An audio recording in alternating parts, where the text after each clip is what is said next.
Fala moçada, como estão? Pessoal, na nossa última aula, né, anterior a essa avaliação que está rolando aí, nós começamos a estudar os alcinos. Nós estudamos também antes dos alcinos os alcenos, aquela questão da estrutura, né, da nomenclatura dele, tudo mais. Aqui para os alcinos, nós vimos que ele possui uma hibridização do tipo SP, diferente lá da SP3 e da SP2, né? Tem uma certa diferença. Vimos as regras de nomenclatura, alguns exemplos, e aí a gente viu as propriedades físicas dele, né? Que são as propriedades físicas muito semelhantes dos alcenos e alquinos e também dos alcanos.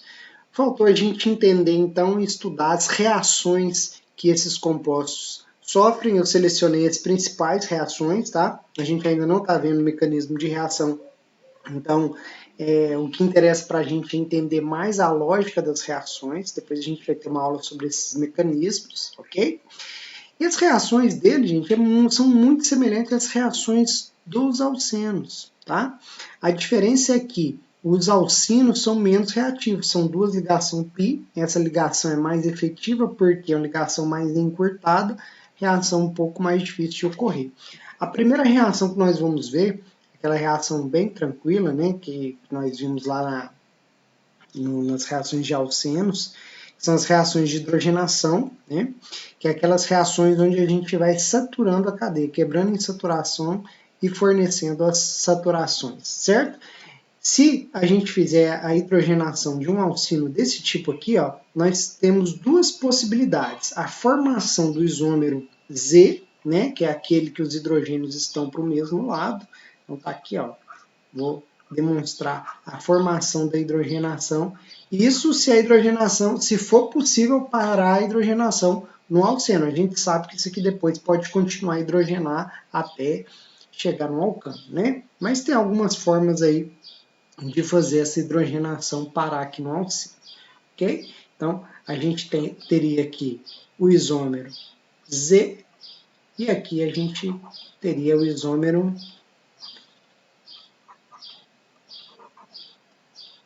aqui a gente teria o isômero N.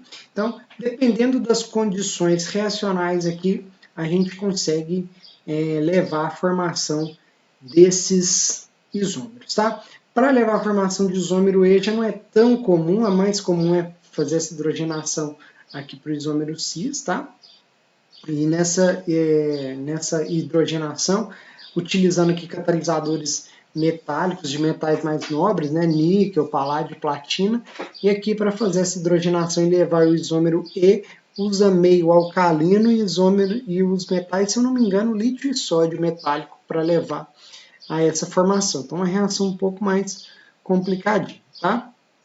Então, são essas possibilidades. Aqui eu estou mostrando possibilidades em que a hidrogenação ela para na formação do alceno correspondente. Observem que leva à formação do isômero Z, tá? Que é o isômero Z. Esse tipo de hidrogenação que leva ao isômero Z, ou cis, né? A gente fala de isomeração do tipo sim, ok? E o que a gente observa nesses dois exemplos? Ó, a ligação aqui, a gente pode ver 8 carbonos aqui, né, mantendo o número de carbonos, um arranjo um pouco diferente, né, nessa formatação aqui que eu passei para vocês, mas aqui a gente tem 1, 2, 3, 5, 6, 7 e 8 carbonos.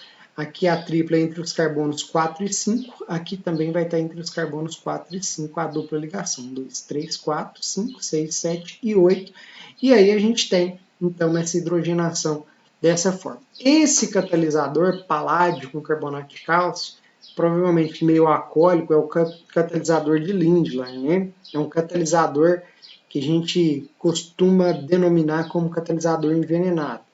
E se ele não parar a reação num certo ponto, essa hidrogenação poderia continuar. Mas ele é bem eficiente, o rendimento dessas reações é superior a 97%. Outros alcinos de cadeia mais curta, em outros meios de catálise, né, em outros tipos de catalisador, o que ocorreria? O alceno ele poderia ser o alcino primeiro indo para alceno ou alqueno, né? E depois hidrogenando até chegar no alcano correspondente, né? Isso por quê? Porque o catalisador não seria tratado, não seria envenenado, né? Continuaria a catalisar essa reação. E uma outra questão também é a própria estrutura do alceno, né? Quanto maior essa cadeia carbônica, mais dificilmente ele vai acoplar ali nesse hidrogênio atômico, certo? A reação vai ser um pouco dificultada pela cinética, pela própria movimentação da molécula, aquela questão das colisões efetivas e tudo mais, ok? Então, a gente sabe que é possível hidrogenar um alcino até um alceno ou até um alcano, ok? Fazendo a saturação da cadeia, né? Diminuindo o número de ligação π. Essa discussão aí a gente já está acostumado lá no estudo das reações dos alcenos. E aqui, pessoal, adição de halogênios ou haletos de hidrogênio, né? Olha só a adição do BR2. A gente viu lá para os alcenos, né, que o BR2 pode quebrar uma ligação π, né, a gente pode ter a quebra e adicionar um BR de cada lado lá nessa estrutura. Aqui também isso vai ocorrer.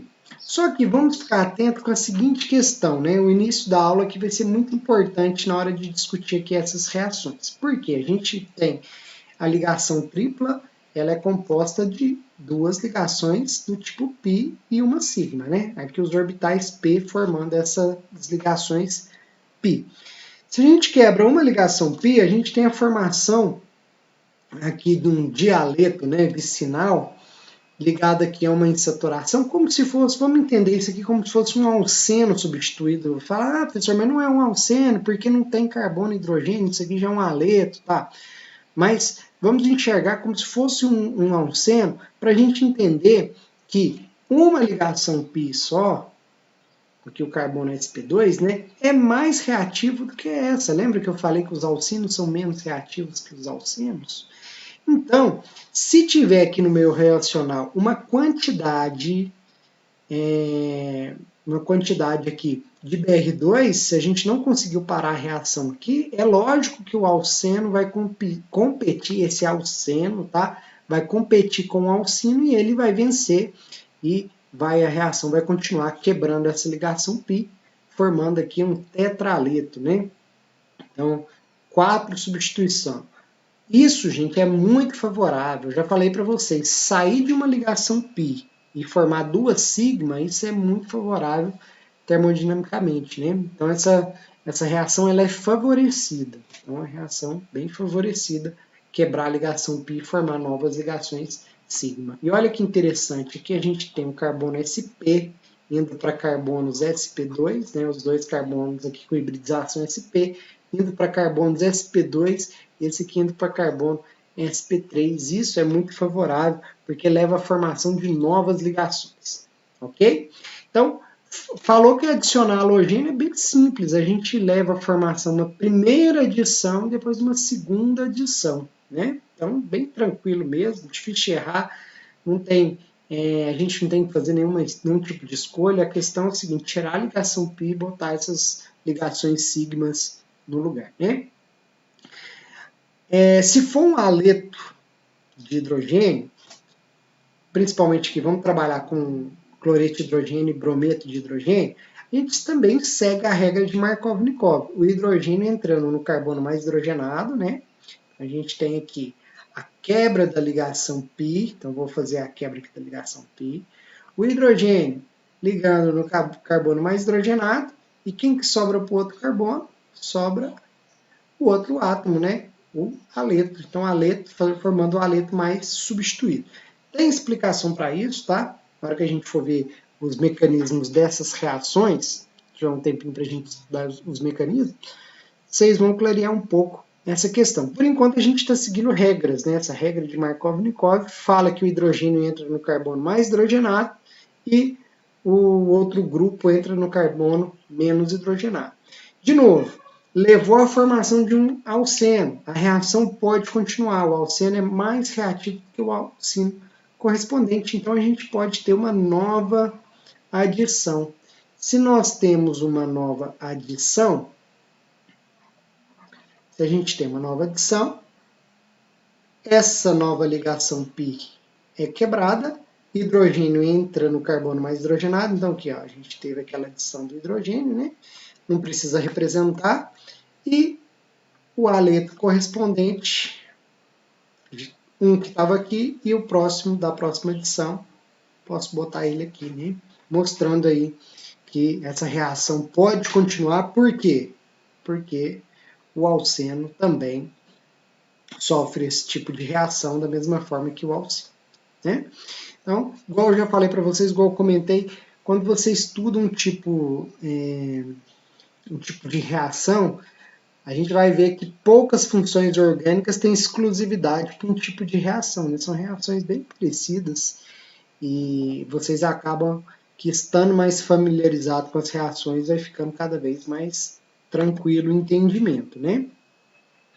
Aqui eu não falei disso lá no estudo dos alcinos, mas é possível, tá? A gente inverter essa regra de Markov-Nikov, que é o hidrogênio entra no carbono mais hidrogenado. Se eu quiser inverter essa lógica, fazer uma reação anti-Markov-Nikov, o que é a chave para fazer isso? A utilização de peróxidos orgânicos, tá? Os peróxidos orgânicos, eles levam aqui para um mecanismo diferente, a reação processa de uma forma totalmente diferente daquela que era do tipo Markov-Nikov. Então, é possível fazer essa inversão? É. E aí eu estou ressaltando isso aqui nessa aula aqui de vocês. Então, a gente tem lá a estrutura lá do alcino, copio ela igualzinha, tiro uma ligação π, e a partir de agora eu tenho aquela tendência de colocar o hidrogênio e o carbono mais hidrogenado, mas eu sei que se tiver em meio de peróxido, né, não vou colocar entre aspas não, vou destacar assim, se tiver em meio de peróxido, inverte essa lógica e a gente tem a formação do hidrogênio, né, leva a reação que de adição, o hidrogênio adiciona no carbono menos hidrogenado, né? E essa reação também pode continuar se no meio ainda tem peróxido. Se ainda tem peróxido aqui no meio, a gente vai ter então uma segunda adição anti-Markov-Nikov, ok? Então é uma forma de inverter essa lógica. Então vocês observem aqui que levou à formação de produto diferente. Aqui o cloro está na posição 2, ó, os dois cloros estão na posição 2, e aqui ele está na posição 1 da cadeia carbônica, mostrando aí que inverteu essa lógica de Markov-Nikov. Então, se tiver ligações duplas ou triplas, a adição ocorre por regra Markov-Nikov. Se tiver peróxido, inverte. É uma forma de inverter, dá mais recursos para a síntese orgânica. Você aumenta bastante as possibilidades, ok? Uma outra questão aqui, essa eu vou só interromper o vídeo para ele não ficar tão longo e já volto para explicar a parte de adição de água nessas estruturas, nesses alcinos. Uma parte bem bonita da química orgânica. Já já eu estou de volta.